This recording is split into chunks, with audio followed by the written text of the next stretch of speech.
Y schools are failing. ऐसा क्यों हो रहा है कि बहुत सारे स्कूल नहीं चल पा रहे, बंद हो रहे हैं। अगर आप फेसबुक पे एड्स देखेंगे, गूगल पे देखेंगे, न्यूज़पेपर में देखेंगे तो आता है स्कूल फॉर सेल। आज के 10 साल पहले ऐसा आपने कभी नहीं देखा होगा। एक्चुअल में क्या है, जब भी हम कोई ऑर्गेनाइजेशन सेटअप करते हैं तो हमारे पास क्लियरिटी ऑफ थॉट्स होने चाहिए। क्लियरिटी ऑफ थॉट्स, पर्पस क्या है ऑर्गेनाइजेशन का? क्या हमारा प्रॉफिट कमाना है? क्या हमारा सोशल सर्विस है? क्या हमारा अपने ब्लैक को वाइट करना है? एकदम कुछ भी हो सकता है, वो आपका हो सकता है। That legal agencies will take care of that, but आप पे क्लियरिटी ऑफ थॉट्स होना चाहिए। जहाँ पे क्लियरिटी ऑफ थॉट्स नहीं होते ना, वहाँ पे ऑर्गेनाइजेशन लंबे समय तक नहीं हो सकता। वो इंडिविजुअल बेस्ड ऑर्गेनाइजेशन बन के रहता है, वो ऑर्गेनाइजेशन नहीं होता। वो एक्चुअली आपको लगता है ऑर्गेनाइजेशन है। मैं आपको कुछ एग्जांपल बताऊंगा। जब हम लोग पढ़ते थे तो सम सचदेवा पेटी कॉलेज, सम राय IAS एकेडमी, सम ऐसे बड़े बड़े सम बैंकिंग सर्विसेज क्रॉनिकल एकेडमी, इस तरह की बड़ी बड़ी अकेडमीज हुआ करती थी। क्या उनमें से आज एक भी एग्जिस्ट करती है? अगर आप कोटा में जैसे वहाँ जाएँ, बंसल और वो जिन्होंने शुरू किया था, आज पता चलेगा एलन हो गया। Because these all are individual based institution. जब तक वो इंडिविजुअल है, जब तक उसका थॉट है, तब तक वो इंस्टीट्यूशन चलता है। और चाहे अच्छा चाहे खराब, ग्रो करता है बहुत। और जैसे ही वो इंडिविजुअल का पतन शुरू होता है या डिक्लाइनिंग होता है, कोई और टेक ओवर कर लेता है। नॉट ऑर्गेनाइजेशन के टुकड़े हो जाते हैं और एक नया ऑर्गेनाइजेशन बन जाता है। अगर आप IAS के देखेंगे तब दृष्टि बन गया। अगर आप इधर देखेंगे IIT JEE वगैरह में तो आकाश और समथिंग आ गए, एलन आ गए। अगर आप स्कूल्स में देखेंगे तो बहुत सारे नए नए ब्रांड आ गए, वाई टू नेम समवन। लेकिन मैं आपको बता रहा हूँ कि इंस्टीट्यूशंस, ये ऐसा नहीं है कि किसी को इसके थ्रू मैं डिमीन या कोई किसी का मैं एडवर्टीजमेंट करना चाहता हूँ। मैं तो केवल अपनी स्टडी बता रहा हूँ। मैंने काफ़ी स्टडी किया जो, और उसके बाद इस कंक्लूजन पे पहुंचा कि यहाँ पे केवल और केवल क्लैरिटी ऑफ थॉट्स की प्रॉब्लम है।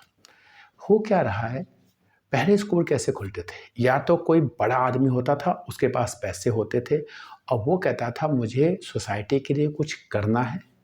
कोई भी बड़ा ऑर्गेनाइजेशन होती थी, बड़ी बड़ी कंपनियां होती थी, उनको सोसाइटी के लिए कुछ करना है या CSR का पैसा है मुझे लगाना है। और वो एक स्कूल खोलते थे, स्कूल में बच्चों को पढ़ाते थे, अच्छे टीचर रखते थे। और फिर उसमें प्रॉफिट हो रहा है, लॉस हो रहा है, उनसे बहुत मतलब नहीं है। बिकॉज उनके लिए वो institution only for a social purpose होता है। एकदम क्लियरिटी ऑफ थॉट्स एकदम। दूसरा आदमी जिसके पास पैसे नहीं है, वो छोटा सा स्कूल शुरू करता था अपना। उसके पास थॉट्स होते थे कि नहीं जी, मेरे अंदर एक क्वालिटी है और मैं एक संस्था खड़ी करके जो आसपास का एरिया है, जो लोग हैं, जो मेरे गांव के लोग हैं कहते हैं, उनकी मैं कुछ मदद कर सकता हूं। तो पहले वो पढ़ाना शुरू करता था, फिर एक टीचर रखता था, फिर छोटी सी जगह रहता था, धीरे धीरे धीरे धीरे करके बड़ा स्कूल बन जाता था। ये दो तरह होते थे जब स्कूल खोलते थे। आज जब स्कूल खोल रहे हैं तो हो क्या रहा है, किसी के पास पैसा है, वो सोचता है मैं स्कूल खोलूंगा, अच्छी बात है। क्या करने के लिए स्कूल खोलूंगा? पैसा कमाने के लिए स्कूल खोलूंगा। ये भी यहाँ तक कोई बुरी बात नहीं है, ठीक है, पैसा कमाने के लिए आप स्कूल खोलना चाहते हैं, ठीक है। मे बी लीगली और एज पर the rule NGO norms and all it is not, but आपका थॉट है एकदम कि है वही दिखा, कागजों में कुछ भी है, स्कूल रीजन NGO और something something something society trust. लेकिन होता क्या है आपको भी पता है, मुझे भी पता है। तो आपका यहाँ तक ठीक है। फिर आप सोचते हैं कि मैं यहाँ पे बड़े बड़े teachers, coordinator, headmistress, vice principal, principal रखूंगा, यह भी ठीक है। फिर सोचते हैं कि उनसे काम करवाऊंगा, लेकिन काम वो करवाऊंगा जो मैं चाहता हूं। यहां पे आप गलती कर देते हैं। यही एक गलती करते हैं। आपको डिसाइड करता है अपने ऑर्गेनाइजेशन में, यू आर सुप्रीम, और नहीं जी मुझे ये चीज नहीं आती। I may be very good in decision making. I may be very good in investments and all. I may be very good in arranging funds and all. I may be very good in administration, but I'm not an educationist. अगर मैंने कोई principal रखा है तो उस principal का मुझे respect करना है। रिस्पेक्ट उसके थॉट्स का करना है। वो जैसे चाहे इंस्टीट्यूशन को चलने दे। अगर आपने ये कर दिया तो आपका इंस्टीट्यूशन चल जाता है। उसके बियॉन्ड वहाँ तक भी कई बार होता है मैनेजमेंट, क्योंकि अच्छी मैनेजमेंट जो होती है वो यहाँ तक कर देती है। लेकिन सबसे बड़ी गलती एक और आ जाती है, वो मैनेजमेंट ऐसे प्रिंसिपल को रख देती है, जो प्रिंसिपल तो चाहते हैं कि मेरे थॉट्स का रिस्पेक्ट हो, मैं जो चाहूँ जैसे चाहूँ चले, और होता भी है और होना भी चाहिए। लेकिन जो उसके अंडर में जो vice principal, principal, coordinator, PGT, TGT होते हैं, उसको वो उनसे लेबर की तरह काम करवाना चाहते लेबर है, मैं गाइड करूं और वो काम करे। आपने रखा, अपॉइंट करते समय आपको विजनरीज चाहिए। अपॉइंटमेंट जब आप करते हो, जब आपका सिलेक्शन प्रोसेस है, तो वहां पे आपको विजनरीज चाहिए, थॉट लीडर्स चाहिए, एजुकेशनिस्ट चाहिए। लेकिन जब आप काम करवाते हो, काम करवाते समय आपको लेबरर्स चाहिए। या आप कोई दिक्कत नहीं है, आप लेबरर्स को अपॉइंट करो। बहुत नए नए टीचर होते हैं, अभी नए कॉलेज से आए हैं, वो उन्होंने एग्ज़ाम दिए हैं, टीईटी वगैरह क्वालिफाई किया है, बीएड किया है, आप उनको अपॉइंट करो और फिर उनको अपने हिसाब से ट्रेन करो और उनसे काम करवाओ, आप सक्सेसफुल हो जाओगे। मैं नहीं कह रहा कि जो आप कर रहे हो कि आप अपने विजन के हिसाब से अपने एम्प्लॉयज़ से काम करवाना चाहते हो, ये गलत नहीं है, आप करवा सकते हो। लेकिन आप विजनरीज को अपॉइंट करके, एजुकेशनिस्ट को अपॉइंट करके ये गलती मत करो। और आपके एक डिसीजन की वजह से, I am talking about the principles, आपकी एक गलती की वजह से ऑर्गेनाइजेशन फेल हो जाता है। आप मैनेजमेंट को देश देते नहीं, ये आपकी गलती है। किसकी? प्रिंसिपल की।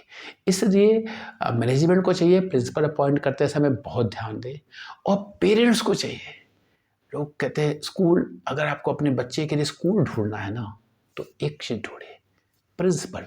उसकी इंटीग्रिटी को देख लीजिए, वो देख लीजिए कि जीवन में वो क्या कर रहा है, उसकी जीवन शैली क्या है, उसका रहना, उठना, बैठना, बात करना, उसका अपने हस्बैंड से रिलेशन, उसका अपने बेटे से रिलेशन, अपने ससुराल वालों से रिलेशन।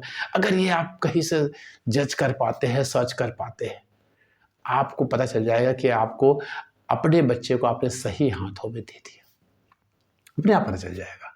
बड़ा मुश्किल काम है, मैं बता रहा हूँ, it is not easy, but अगर कर सकते हैं तो। इसीलिए अगर कोई नोन मिल जाए आपको तो इट विल बी गुड। इसीलिए प्रिंसिपल जो है ना, वो किसी ऑर्गेनाइजेशन के ग्रोथ के लिए बहुत इम्पोर्टेंट है। और अगर आप चाहते हैं ऑर्गेनाइजेशन का ग्रोथ हो, तो आपको डिसाइड करना चाहिए कि आपका थॉट प्रोसेस क्लियर होना चाहिए। और ऑर्गेनाइजेशन फेल ना हो तो प्रिंसिपल को एकदम क्लियर होना चाहिए कि जिनको उन्होंने अपॉइंट किया है, क्यों टीसीएस ग्रो करता है, क्यों इन्फोसिस ग्रो करता है। जो वहाँ के हेड्स है ना, वो अपने सब हेड्स को प्रोजेक्ट देते, कहते this is the project, you have to complete, submit, काम खत्म। हुआ तो हुआ, नहीं हुआ तो नहीं हुआ, वी हैव सब फेल्ड इन। वो कभी नहीं कहते कि आपको ये प्रोजेक्ट करना है और ऐसे करना है। I have never seen. That is the reason they are called as leaders. That is the reason. उन वहाँ पे जो सीईओ होते हैं वो लीडर्स होते हैं। हमारे प्रिंसिपल भी हमारे टाइम में एक ऐसा था स्कूल में, आज भी हैं बहुत सारे। मेरा बेटा खुद ही एक बोर्डिंग स्कूल में पढ़ता है, वहाँ पर प्रिंसिपल में थॉट लीडर। पता ही नहीं हॉस्टल कैसे चल रहा है, स्कूल सब पता है, सब कुछ यहाँ से। इंटरवीन नहीं करना, क्योंकि उन्हें पता है जिसको मैंने अपॉइंट किया है उसको मैं, अगर मैं उस पर चेक करता हूँ ना, तो यानी मैं उसकी इंटीग्रिटी पे वो। और या तो फिर आप अपॉइंटमेंट करते समय एकदम 25,000 का आदमी रखिए, 20,000 का आदमी रखिए, उससे अपने हिसाब से करना तोड़िए ना आप। लेकिन आप वो 2-2.5 लाख की सैलरी वाले लोगों को, लाख रुपए की सैलरी वाले लोगों को अपॉइंट कर लेंगे और चाहेंगे कि वो आपके हिसाब से, आप जैसे चाहें वैसे उठे, आप चाहे जैसे वैसे बैठे, तो स्कूल कहाँ से चलेगा। तो this is small video for school leaders, school management, may be helpful to the parents, कि प्लीज़ ये जो स्कूल सिस्टम का डिक्लाइन है, लोग डमी स्कूल में जा रहे हैं बच्चे, और ये सब लगता है कि ये सोसाइटी की वजह से, नहीं, इसमें गलती स्कूल्स की है, और सबसे बड़ी गलती प्रिंसिपल्स की है। क्योंकि प्रिंसिपल्स अपने अंडर के लोगों को ग्रो नहीं करते, जो उसके अंदर के लोग हैं वो फिर अपने बच्चों को ग्रो नहीं करने देते, क्योंकि ये तो हायरार्की है। Thank you very much.